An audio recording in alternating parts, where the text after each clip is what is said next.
پاکستان نے حال ہی میں چین کی قیادت میں قائم ہونے والی international organisation for mediation IOMED کے قیام کے معاہدے پر دستخط کیے ہیں۔ یہ تنظیم ہانگ کانگ میں قائم کی گئی ہے۔ اس کا مقصد بین الاقوامی تنازعات کو ثالثی کے ذریعے حل کرنا ہے۔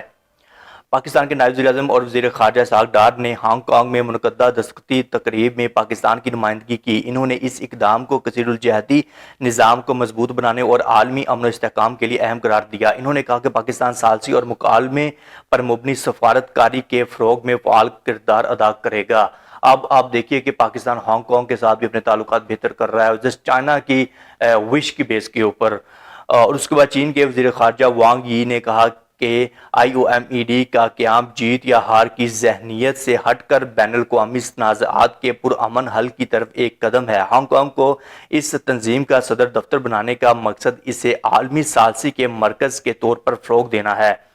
اور یہ جو تنظیم ہے، اگر ہم اس کی خصوصیات کی بات کریں تو اس کا جو پرپس ہے، اس کا جو مقصد ہے، یہ جو ہانگ کانگ کی جو تنظیم ہے جس کو لے کر چائنا کی ایک وش ہے اور پاکستان اس کا سیکریٹری بن گیا ہے، مقصد بین الاقوامی تنازعات کا ثالثی کے ذریعے حل۔